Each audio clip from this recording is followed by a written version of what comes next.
예수님은 우리나라의 주님이신가? 이렇게 물으면은 우리 믿는 사람들은 그렇다 이렇게 얘기하겠지만요. 또 믿지 않는 분들은 그렇다고 얘기하지 않을 것입니다. 오늘 우리가 로마서 말씀을 보고 있는데 이 로마서라고 하는 원래 말이 바울의 편지, 로마인들에게 쓴 이런 뜻입니다. 그러니까 로마인들에게 쓴 바울의 편지인데 이 로마서를 받는 로마인들이 무슨 생각을 하겠습니까? 아니, 예수가 우리하고 무슨 상관이 있는가? 그래서 우리는 예수님과 아무 상관이 없는데 왜 예수가 우리에게 이런 성경을 써서 보내는가? 그런 생각을 하지 않겠습니까? 그래서 이 사도 바울이 로마서를 쓰면서 그 얘기를 하는 겁니다.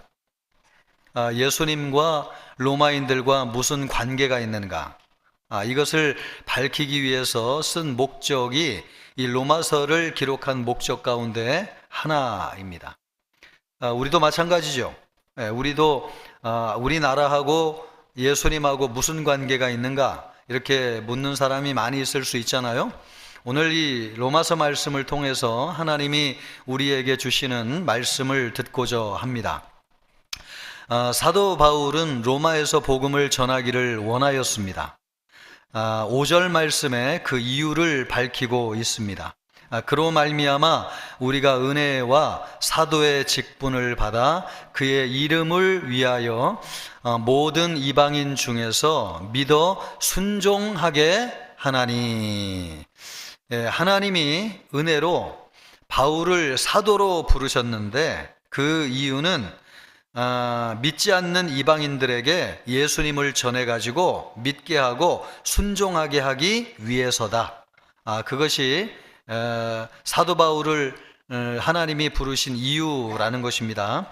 그런데 여기에서 모든 이방인이라고 하는 말이 원어적으로 하면은 이 성경에서 우리는 이방인 하니까 유대인하고 반대된 개념으로 생각하는데 여기서 이 이방인이라고 하는 말이 영어를 써서 죄송합니다. 영어는 all nations, 그러니까 모든 나라와 민족 이런 뜻입니다. 그러니까 바울이 모든 나라와 민족을 구원하고 또 그들에게 복음을 전하기 위해서 사도로 부르심을 받았다. 왜 사도 바울이 모든 나라와 민족을 구원하기를 원한 것입니까? 모든 나라와 민족이 예수님의 것이기 때문에 그런 거죠. 그 가운데 이 로마도 거기에 들어가 있다. 거기에 속한다라는 것입니다. 그것이 6절 말씀입니다. 6절 말씀을 보면은 너희도 그들 중에서, 여기에서 이 너희라고 하는 말이 우리 성경은 너무 이렇게 평이하게 번역이 됐는데 원문 그대로 하면 로마에 살고 있는 너희도 이렇게 되어 있어요. 그러니까 로마라고 하는 말이 명시되어 있습니다. 너희도 그들 중에서 예수 그리스도의 것으로 부르심을 받은 자니라. 로마인 너희도 하나님이 구원하기를 원하는 모든 나라와 민족 가운데 속하는데 너희 로마도 예수 그리스도의 것이다. 그래서 내가 너희에게 가서 복음을 전하기를 원한다. 그 말씀을 하고 있는 것이죠. 여러분, 로마인들이 이 말을 들었을 때에 어떤 생각이 들었을까요? 성경에 자기 나라 이름 두 글자가 들어가 있었습니다. 그러니까 지금 성경에 로마라고 하는 두 글자가 들어가 있잖아요. 우리로 생각한다면 우리나라 대한민국이라고 하는 네 글자의 이름이 성경에 들어가 있으면 여러분 이게 굉장히 특별하게 느껴지겠죠. 그죠? 평상시에는 그냥 성경을 아무 생각 없이 읽다가 성경에 여기 대한민국이라고 기록되어져 있다고 보십시다. 그러면 이 말씀이 누구에게 주시는 말씀으로 들려지겠어요? 하나님이 직접 우리나라 민족에게 주시는 말씀으로 들려지지 않겠어요? 그런 면에서 이 로마라고 하는 두 글자가 새겨져 있는 성경을 볼 때 로마인들에게는 아주 특별한 일이었다는 것입니다. 아니, 우리하고 예수님과 하나님이 무슨 관계가 있는데 우리에게 이런 말씀을 하시냐? 이런 생각을 하겠죠. 그러면서 우리가 로마가 어떤 나라인지를 잠깐 볼 필요가 있는, 로마는 BC 753년에 로물루스라고 하는 사람에 의해서 건국된 나라입니다. 우리는 성경의 역사를 그래도 비교적 수월하게 알고 있으니까 성경 역사를 기준으로 보면 솔로몬이 죽고 나서 남유다하고 북이스라엘이 나누어지게 되잖아요. 그때에 로마라고 하는 나라가 세워졌습니다. 그러니까 로마라고 하는 나라도 역사가 굉장히 오래된 나라였던 것이죠. 그래서 건국돼 가지고 250년 동안은 왕이 다스리는 나라였습니다. 그리고 나서 500년 동안, 250년이 지나고 500년 동안 공화정이 시행되는 나라였는데, 이 로마가 굉장히 강력한 나라가 될 수 있었던 것은 이 공화정을 실시했기 때문에. 그런데 우리나라가 여러분 공화국 아닙니까? 그 공화국이라고 하는 개념이 공화정이라고 하는 뜻인데, 이 공화정이라고 하는 것은 그 나라의 원로로 존경받는 원로들 가운데서 시민들의 투표로 일정 기간 나라를 다스리는 제도가 공화정입니다. 그런 제도를 로마는 아주 일찍이 시행했다는 거예요. 그래서 이 나라가 일찍이 굉장히 강력한 나라가 되었습니다. 그리고 나서 이제 500년이 지나고 나서 예수님이 이 세상에 오실 당시에는 아우구스투스 황제가 다스리는 나라가 되었는데, 그때부터는 로마가 황제가 다스리는 제정국가가 되었습니다. 한 나라를 통합하려고 하면은 종교가 있어야 되잖아요. 이 로마의 아주 강력한 종교는 로마를 숭배하는, 황제를 숭배하는 종교였습니다. 황제는 신의 대리자라고 믿었고, 하늘과 땅을 연결해주는 제사를 집례하는 제사장 직분을 가지고 있었습니다. 그래서 황제는 황제인 동시에 신의 대리자라고 하는 영적인 권위를 가지고 있었어요. 그래서 신적인 대우를 받는 사람이었습니다. 시간이 지나면서 황제가 신격화된 거죠. 그러기 전에는 로마라고 하는 나라에는 신이 없었습니다. 그래서 옆 나라의 그리스에, 여러분 그리스 신화에 보면 신들이 많이 있잖아요. 그 그리스라고 하는 나라에서 신들을 차용해 가지고 로마가 받아들이게 됩니다. 그래서 자기 나라가 섬기는 신들로 만든 거죠. 그래서 그리스에는 신전이 많은 것처럼 로마가 지배하는 곳도 가보면은 신전들이 굉장히 많이 세워져 있었습니다.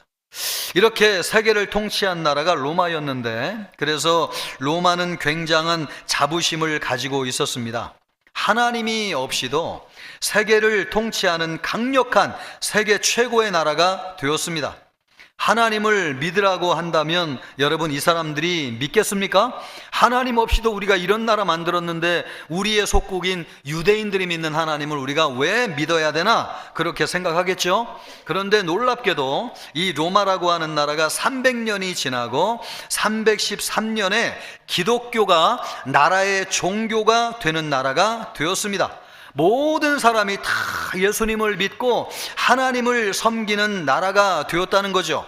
물론 여러분 모두 100%가 예수님을 믿었던 것은 아니지만 기독교가 나라의 공식적인 종교가 되었다는 거예요. 그래서 그 나라에서 태어나는 모든 아이들은 태어나면서 세례를 받고요, 죽을 때에는 예수님을 믿고 무덤 속에 들어가는 것이 이 나라의 종교였습니다. 그러니까 모든 사람이 예수님을 믿고 하나님을 섬기는 나라가 되었습니다. 300년 만에. 그 이유가 무엇인가가 오늘 말씀에 기록되어 있어요.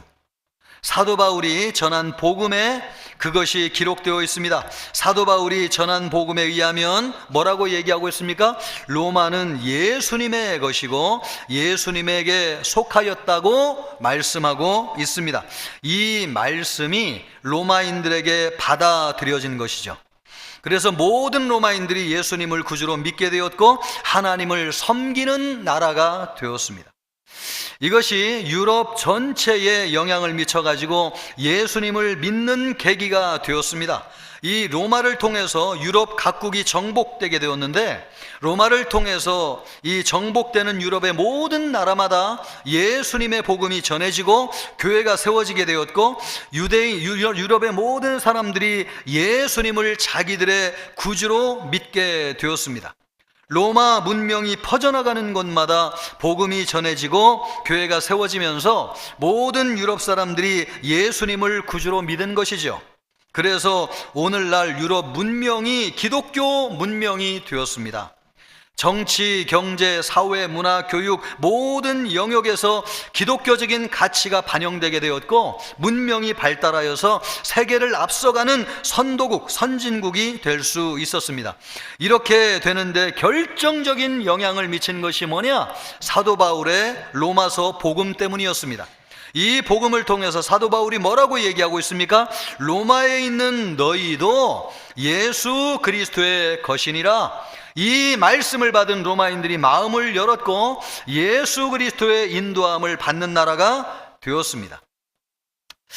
여러분, 말씀에 기록된 이 로마라고 하는 이 나라가 오늘 우리에게 주시는 이 하나님의 말씀에 기록되어져 있는데 이 로마는 오늘 우리에게는 무엇을 이야기하는 것일까요? 바울이 이 로마서를 기록할 때에는 AD 57년경이었습니다. 그때는 로마인들이 예수님을 거의 믿지 않는 시대였습니다. 이 로마서 말씀을 받은 로마 사람들이 무슨 생각을 하겠어요? 우리는 세계에서 최고의 나라고, 우리는 유대인들은 우리의 속국이고 예수는 십자가에서 죽었는데 왜 우리가 그들의 말을 들어야 되는가? 그들의 말을 들어야 되는 이유가 무엇인가? 그런 생각을 하지 않겠어요? 그러나 바울은 그들을 향해서 모든 나라가 예수님의 것이고 로마인 너희도 예수님의 것이다, 그렇게 이야기를 했습니다. 그래서 로마를 향한 하나님의 말씀을 사도 바울이 기록한 것입니다. 그런 관점에서 볼 때에 우리나라도 누구의 것이라고 할 수 있느냐? 예수 그리스도의 것이라고 할 수 있는 것이지요. 그러나 사람들이 이런 이야기를 들으면 어떻게 생각하겠어요? 아, 그렇지, 나 교회 나가서 예수 믿지는 않지만 우리나라도 예수님의 것이지. 여러분, 그렇게 생각하겠습니까? 그렇게 생각하지 않는 사람이 훨씬 더 많을 것입니다. 개인적으로 예수님을 믿는 것은 상관없지만 우리나라가 예수님의 나라라고 생각하지는 않을 거예요. 아니, 이 자리에 나와서 신앙생활하는 우리 성도님들조차도 예수 믿고 구원받는 것은 개인적으로 영적인 문제지, 그렇다고 해가지고 이 나라가 예수님의 나라고 이 나라의 하나님이 우리의 하나님이라고 얘기할 수 있느냐? 그렇게 동의하지 못하는 성도님들도 많이 계실 것입니다. 정말 그런가? 그럼요. 여러분, 길거리에 나아가서 또 아파트에 가가지고 복음을 전해보십시오. 민원이 들어가가지고 당장 신고하는 사람들이 생겨나게 될 것입니다. 그래서 마음대로 전도하는 것도 어려워요. 여러분, 직장에 다 다니고 있잖아요. 예전에는 신우회 모임을 자유롭게 하였지만은 요즘은 눈치가 보여가지고 신우회 모임을 하지 못하는 회사들도 직장도 너무너무 많이 있습니다. 우리나라 사람들이 종교를 무엇으로 생각하는가? 그것을 아주 잘 보이는 아주 좋은 예가 하나 있는데 그것이 뭔가? 여러분, 우리나라에 프로야구 구단들이 많이 있잖아요.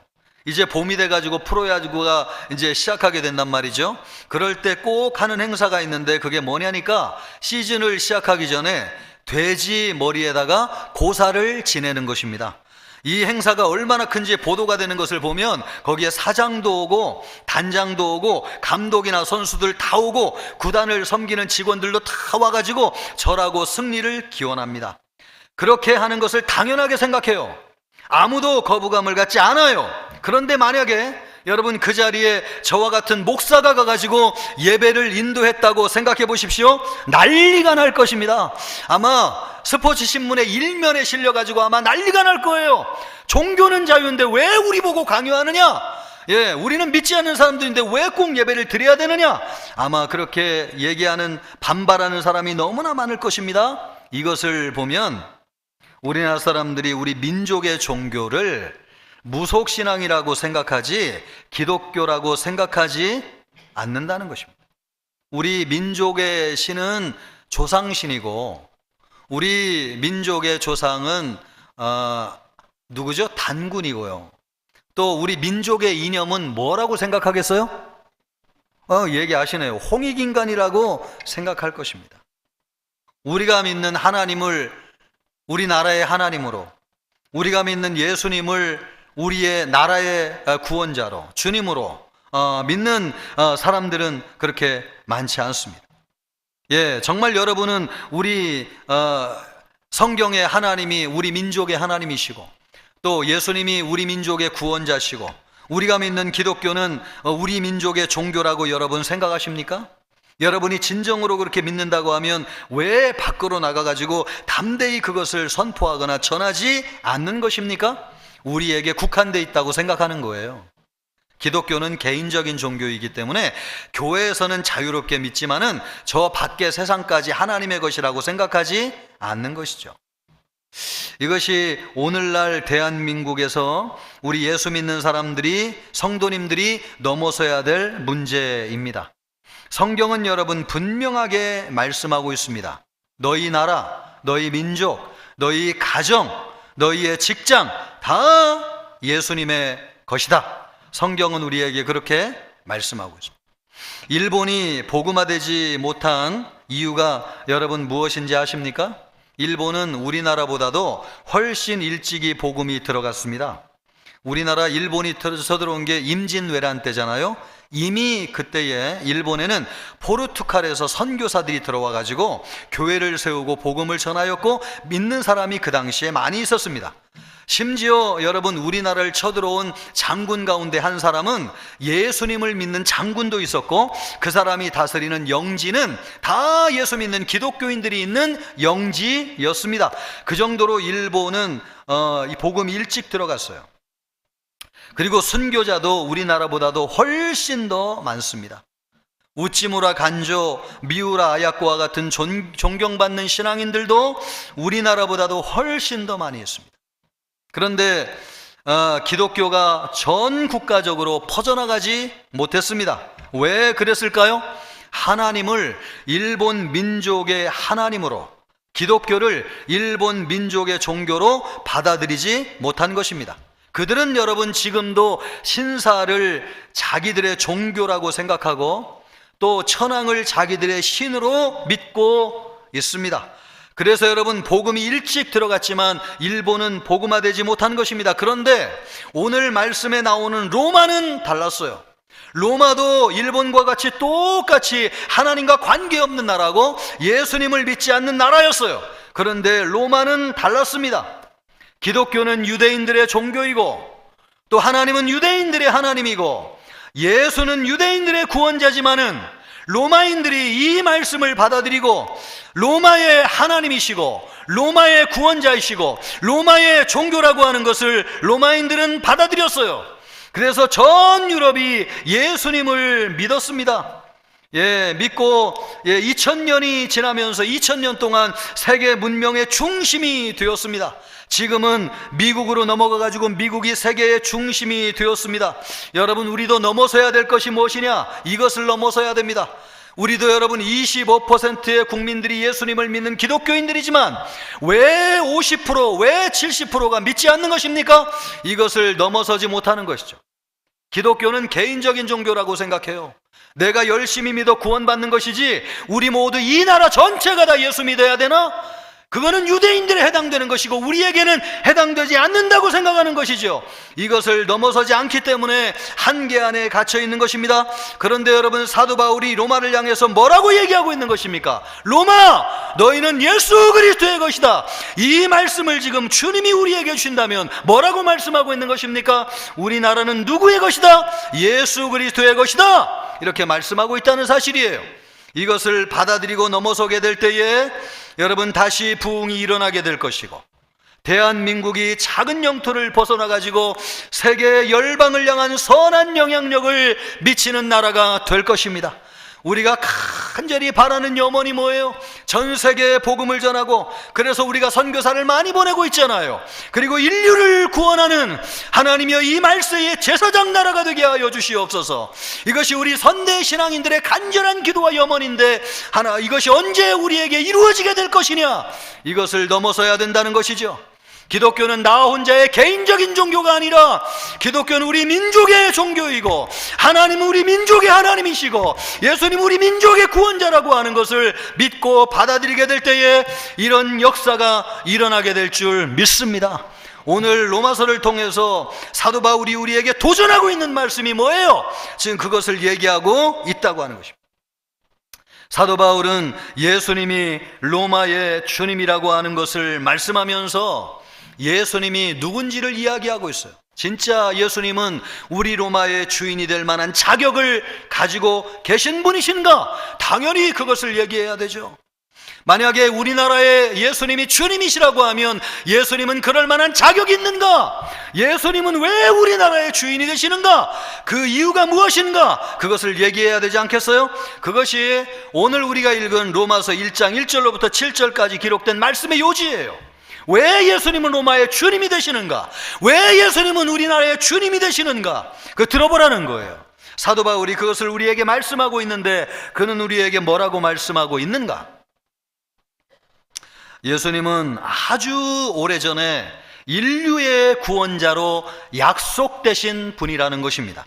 2절 말씀을 보십시오. 이 복음은 하나님이 선지자들을 통하여 그의 아들에 관하여, 예수님에 관하여 성경에 미리 약속하시는 것이라. 참 아쉬운 거는 우리나라 성경은 너무 평범하게 번역됐다는 거예요. 그런데 원문으로 보면 이 뜻을 훨씬 더 구체적으로 알 수 있는데, 여기에 미리라고 하는 이 말이 long ago, 아주 오래 전에 아들이신 예수님이 구원자로 오실 것이라고 성경에 기록되었다는 것입니다. 그것이 언제냐? 창조 당시라는 거예요. 아담과 하와가 선악과를 따먹고 타락한 이후에 그 창조 당시에 하나님이 아들 예수님을 보내주실 것을 약속하셨다는 거죠. 우리가 지난주에도 보았지만은 하나님이 창세기에 무슨 약속을 하셨습니까? 여자의 후손 오시는 예수 그리스도가 사단의 머리를 깨뜨리실 것이요, 죄와 사망의 권세 아래 살고 있는 우리 인류를 구원하실 것이다. 그것이 이미 창세기에 기록되었다는 것입니다. 근데 그때는 언제냐? 유대인도 이방인도 없을 때였습니다. 네 나라 내 나라가 없을 때였습니다. 우리 모든 인류가 아담 안에서 하나였던 때였습니다. 이미 그때에 하나님이 아들이신 예수 그리스도를 보내셔가지고 인류를 구원하실 것이라고 하는 것을 말씀하셨습니다. 그러므로 여러분, 유대인이 생겨나기 전에 이미 예수님을 보내셔가지고 우리를 구원하실 것을 약속하셨어요. 그러므로 여러분, 하나님은 우리의 하나님이시고 예수님은 우리의 구원자이십니다. 아멘입니까? 유대인들은 왜 생겨난 겁니까? 아브라함을 통해서 유대인들을 만드셨는데 그 유대인의 혈통을 통해서 예수님을 보내시기 위해서 하나님께서 아브라함을 선택하신 것입니다. 그래서 하나님이 아브라함을 부르실 때에 그를 부르신 이유를 창세기 12장 3절에서 분명하게 말씀하고 계세요. 뭐라고 말씀하시느냐? 땅의 모든 족속이 너로 말미암아 복을 얻을 것이니라. 이것을 위해서 아브라함을 선택하신다는 거예요. 그런데 우리가 잘 보아야 되는 것은 여기에 모든 족속이라고 하는 이 말이 우리가 아까 로마서 1장 5절에서 보았던 것처럼 영어로 하면 all nations, 모든 나라와 민족에게 복을 주기 위해서 아브라함을 먼저 선택하였다. 아멘이죠? 예, 이 말씀이 어디에 기록되어 있느냐? 지금 사도 바울이 로마서를 기록하면서 1장 5절에 똑같이 기록하고 있다는 거예요. 거기에서 얘기하는 모든 이방인이라고 하는 말이 all nations, 모든 나라와 민족. 그런데 여러분, 이것을 똑같이 5절에서 이것은 무엇을 이야기하고 있는 것입니까? 이미 유대인들이 있기 전부터 하나님은 모든 나라와 민족을 구원하기를 원하셨고, 하나님은 모든 나라와 민족의 하나님이시고 예수님은 모든 나라와 민족의 구원자라고 하는 것을 말씀하고 있는 것입니다. 그러므로 여러분, 하나님은 유대인만의 하나님이 아니세요. 모든 나라와 민족의 하나님이세요. 예수님은 유대인만의 구원자가 아니세요. 모든 나라와 민족의 구원자세요. 기독교는 유대인만의 종교가 아니에요. 모든 나라와 민족의 종교입니다. 예수님은 그러므로 우리나라의 구원자시고, 아멘입니까? 예, 하나님은 우리나라의 하나님이시고, 아멘입니까? 기독교는 우리 민족의 종교입니다. 아멘입니까? 하나님이 이미 일찍이 우리에게 이것을 주셨어요. 하나님은 여러분, 우리나라와 민족을 참 사랑하세요. 아시아에서 우리나라처럼 기독교가 부흥하고 예수님을 잘 믿는 나라가 없어요. 하나님이 우리를 얼마나 축복하셨는지를 보십시오. 반만년 역사 가운데서 오늘날처럼 잘 사는 때가 없어요. 그러나 여러분, 이것은 우리가 잘해서 그런 것이 아닙니다. 전적인 하나님의 은혜입니다. 우리나라는 무속신앙으로 지배받는 나라였고, 고려시대에는 500년 동안 불교를 섬겼고, 조선시대는 500년 동안 유교를 섬겼어요. 그렇게 정말로 믿었지만은 단 한 번도 우리나라가 가난과 질병과 외세의 침입에서 벗어난 적이 없었어요. 그런데 140년 전에 언더우드 선교사, 아펜젤러 선교사가 들어와 가지고 복음을 전하면서 우리나라의 운명이 바뀌었습니다. 원조를 받는 나라에서 원조를 해주는 나라가 되었고, 세계에서 두 번째로 선교사를 많이 보내는 나라가 되었고, 우리나라를 본받기 위해서 수많은 나라가 찾아오는 모델 국가가 되었습니다. 하나님은 말세에 우리나라를 쓰실 계획을 분명히 가지고 계십니다. 지금 세계에서 우리나라 사람들처럼 하나님에 대해서 진심인 나라가 없고, 예수님을 진심으로 구주로 믿는 나라가 없습니다.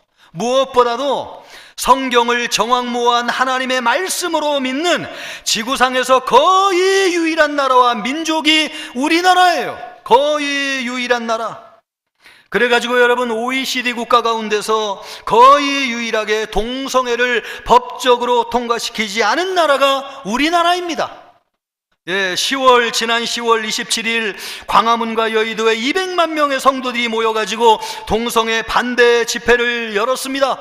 하나님의 말씀은 유일한 하나님의 말씀이고, 하나님의 말씀이 허락하지 않는 바는 법으로 세울 수 없다. 왜 그렇게 선포하는 것입니까? 우리는 진심으로 하나님의 말씀을 정확무한 하나님의 말씀으로 믿는 것이거든요. 그런 나라와 민족은 우리나라와 민족밖에 없습니다.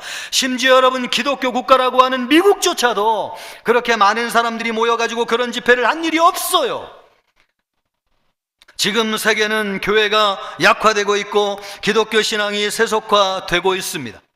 세계는 갈수록 성경이 예언하고 있는 대로 기독교를 핍박하고, 적그리스도가 나타나가지고 정치, 경제, 사회, 문화 모든 교육을 장악하고 혼란스럽게 하고 있습니다. 이럴 때에 영적으로 깨어서 기도를 하고 세계를 향해서 하나님의 말씀을 선포할 가능성이 있는 나라가 어떤 나라냐? 하나님이 그런 나라를 선택하실 것입니다. 그럴 가능성이 가장 많은 나라가 어떤 나라냐? 바로 우리나라예요. 우리나라만큼 하나님에게 진심인 나라가 없어요. 우리나라처럼 예수님에게 진심으로 믿는 사람이 없어요. 우리나라처럼 여러분, 하나님의 말씀을 진심으로 하나님의 말씀으로 믿는 나라가 없어요. 그러므로 여러분, 우리를 향한 하나님의 계획이 있는 줄로 믿습니다. 왜 그런 것입니까?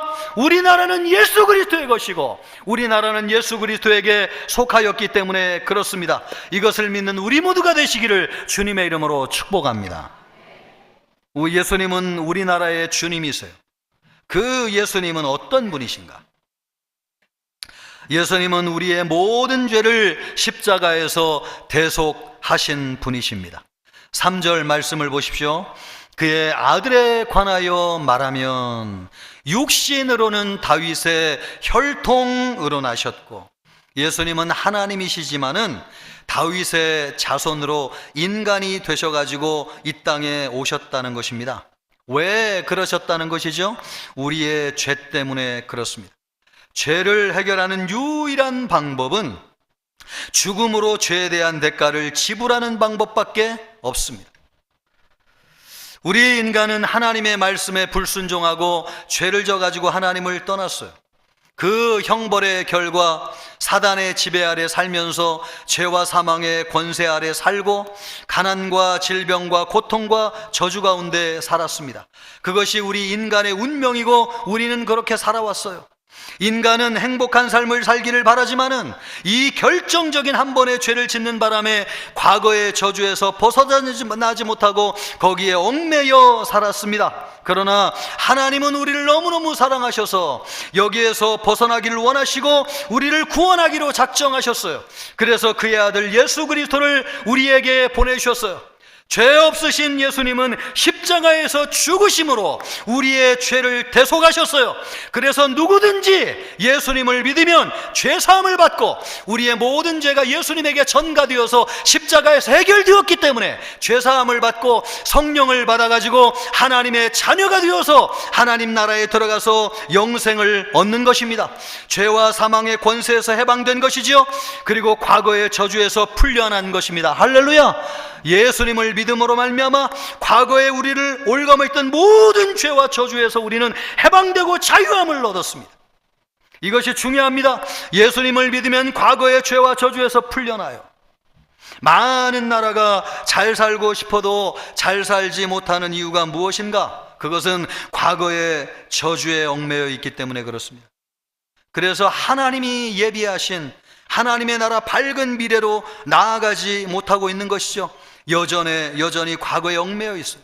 매일 싸우는 것이 누가 잘했고 누가 못했는지 과거의 문제를 가지고 싸우고 있습니다. 여러분, 로마도 그랬습니다. 로마는 많은 나라를 정복한 나라예요. 그 과정 가운데서 얼마나 많은 사람들의 피를 흘렸거니와 또 얼마나 많은 죄를 범하였겠습니까?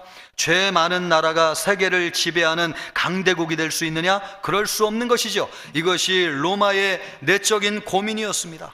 로마라고 하는 나라는 강력한 세계적인 국가였지만 그 안에는 사실은 로마가 정복한 나라의 노예들이 더 많이 사는 나라였어요.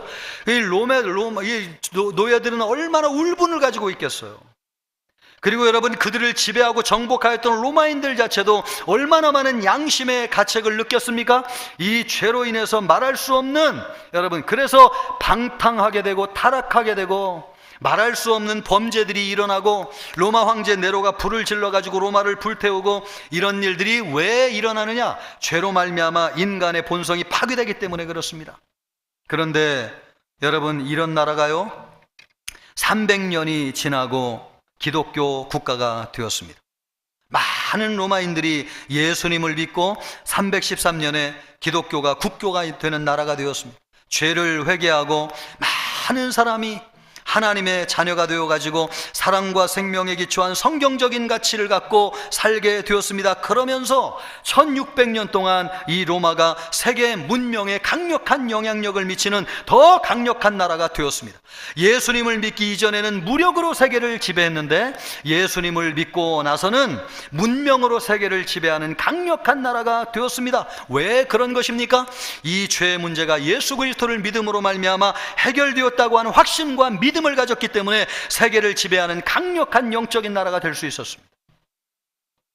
어떤 나라도 과거에 붙잡혀 있으면 미래로 나갈 수 없습니다.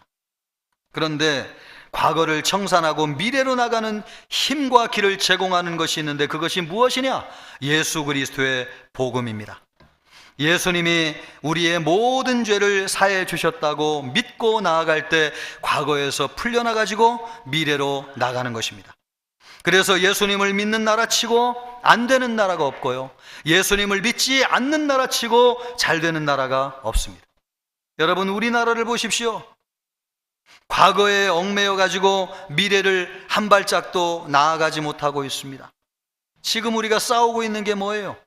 과거에 붙들려 가지고 누가 잘했니 못했느니 헤게모니 싸움을 지금도 하고 있습니다. 20대 30대의 젊은이들이 이 나라에 일어나는 현상을 보면서 학을 띠는 이유가 무엇입니까?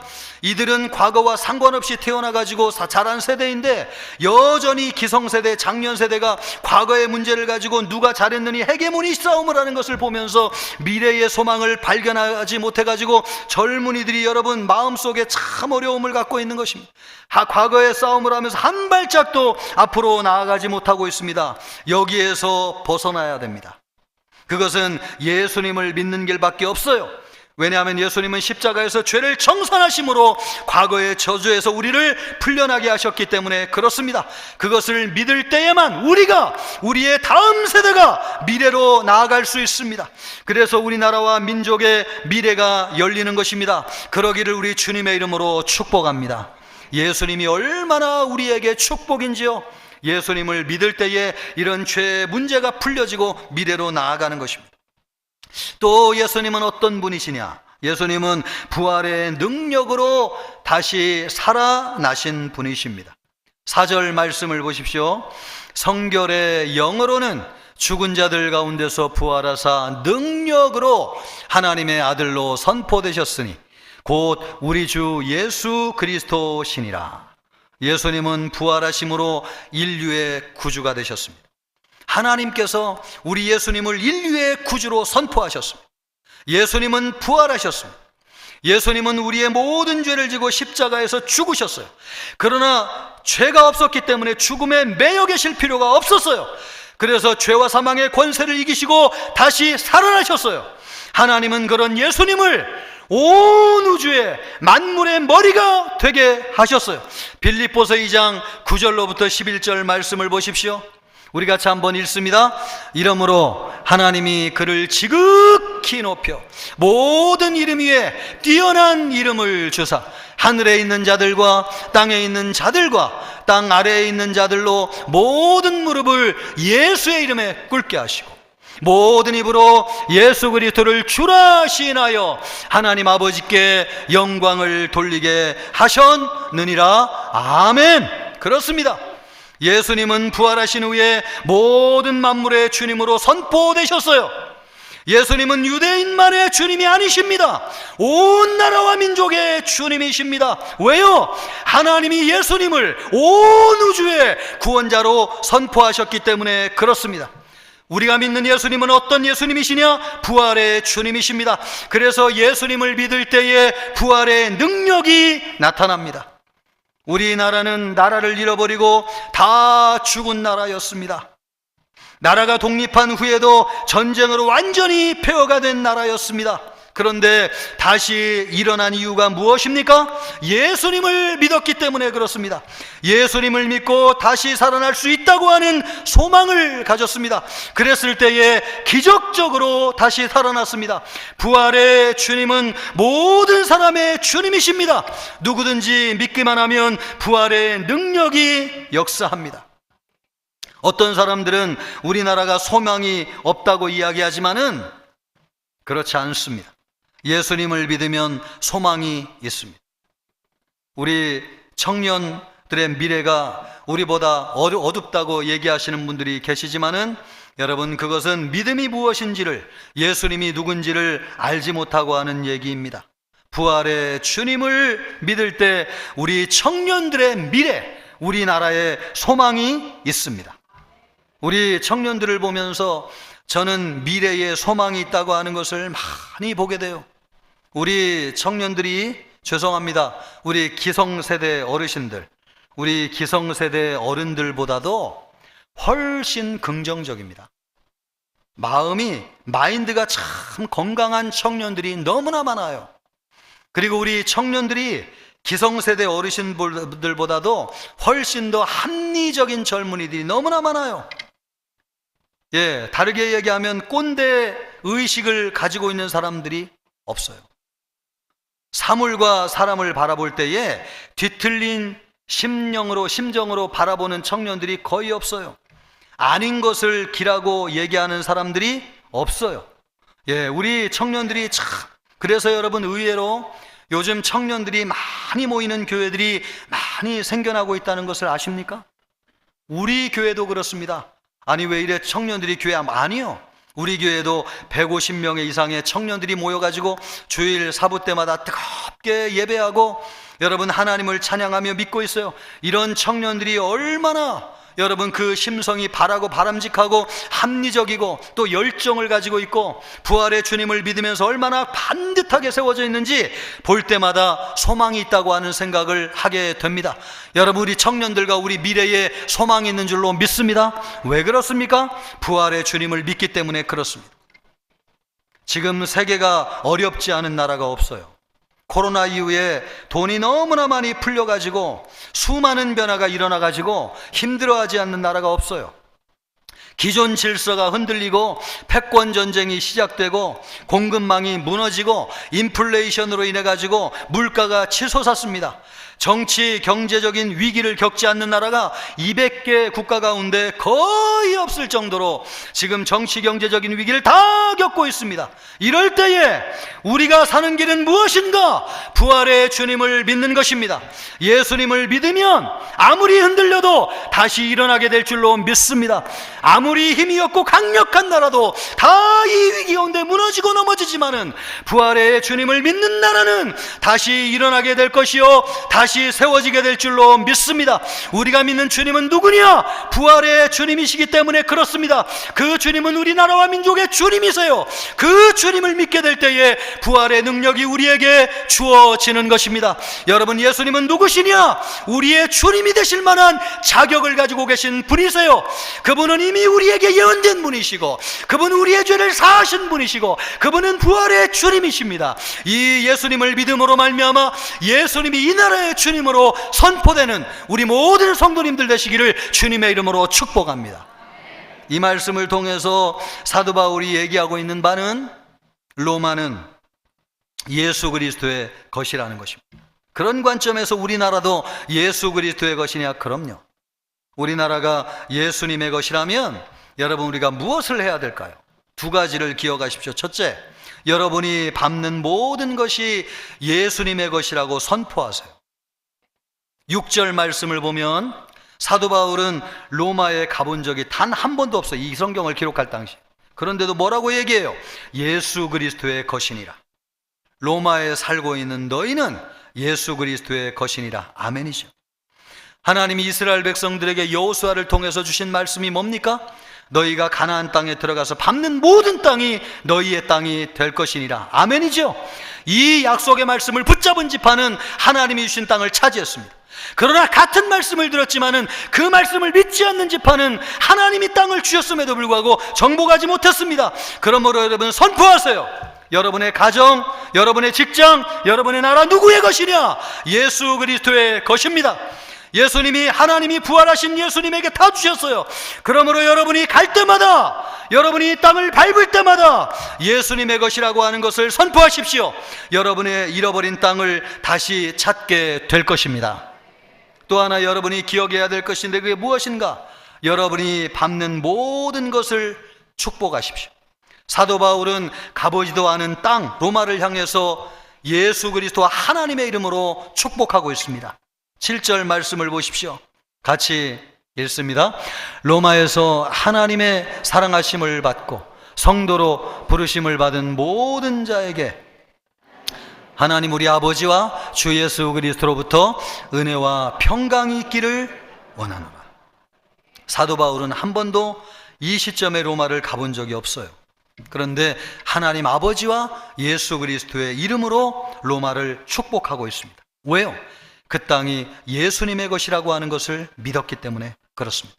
그러므로 여러분, 우리가 밟는 모든 땅을 축복하세요. 여러분의 가정, 여러분의 직장, 여러분이 살고 있는 나라 원망불평하지 마시고 이 땅이 누구의 것이냐? 우리 주님의 것입니다. 그러므로 예수의 이름으로 이 땅을 선포하는 여러분이 되시기를 주님의 이름으로 축복합니다. 그럴 때에 주님이 우리에게 모든 땅이 하나님의 땅이 될 것이요 하나님의 나라가 임하는 역사가 이루어지게 될 것입니다. 그런 은혜가 있기를 주님의 이름으로 축복합니다.